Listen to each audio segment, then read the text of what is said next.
लपट की आग और ये मुसीबत आँखें ना में थोड़ी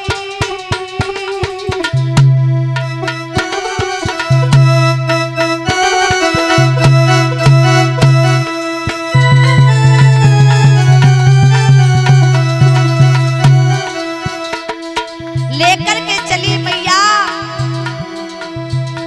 अरे जेठ लपट की आग मुसीबती आँखें में थोड़ी लाला तूने परदेश के पीछे बिलखती मैया गाय छोड़ी तूने परदेश के पीछे बिलखती मैया गाय छोड़ी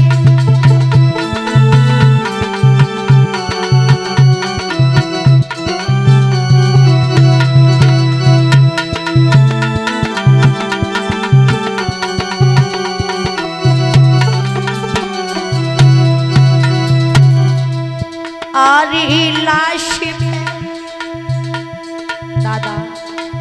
बिलखी बिलखी रोवे और वो दुखिया को लाल वकीलो झाड़ी में सोवे अरे वो दुखिया को लाल वकीलो झाड़ी में सोवे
मुख से धागा गिरे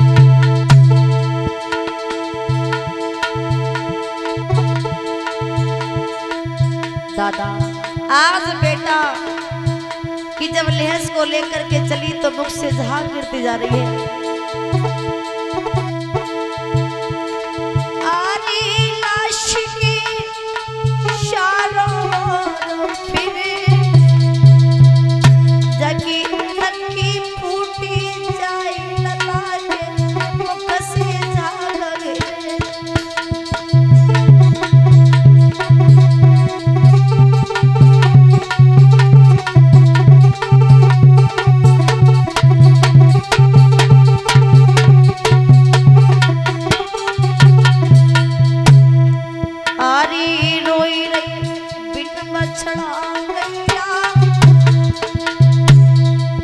और भैया भजन बिना तेरी डमाडोल नैया अरे ओ भैया भजन बिना तेरी डमाडोल नैया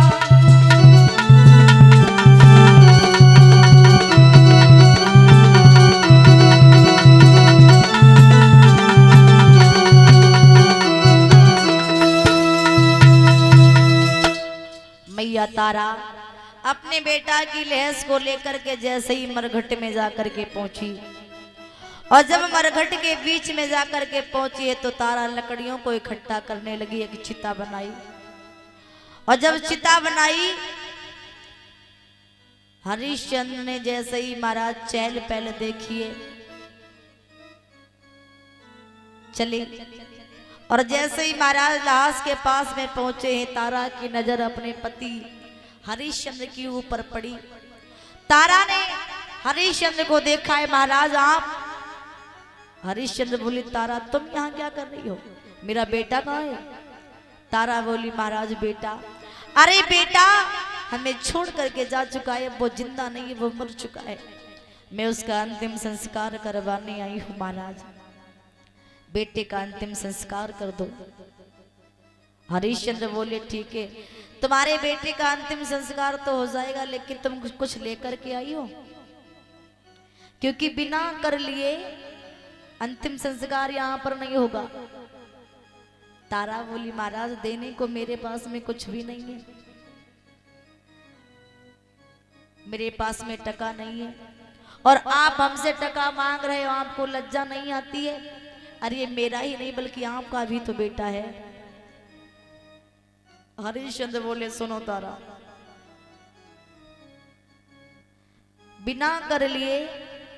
मैं इस पुत्र का अंतिम संस्कार नहीं करूंगा, क्योंकि तुम नहीं जानती हो। याद करो वो दिन जब हमने तुमसे कहा था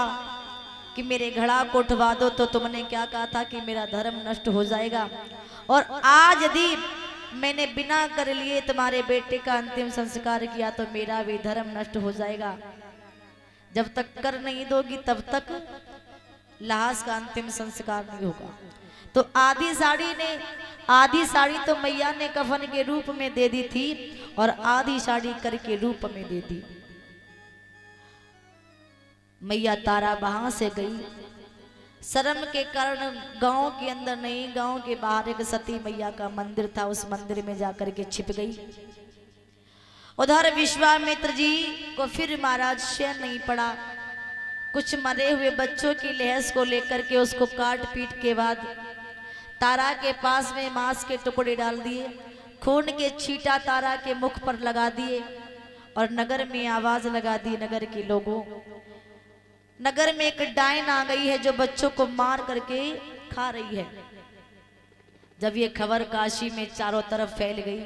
तो डायन के भय से लोगों ने घर से बाहर आना जाना बंद कर दिया, अपने बच्चों को बाहर खेलना बंद करवा दिया। जब ये खबर राजा के पास में पहुंची, महाराजा ने मैतर को बुलवाया है, आदेश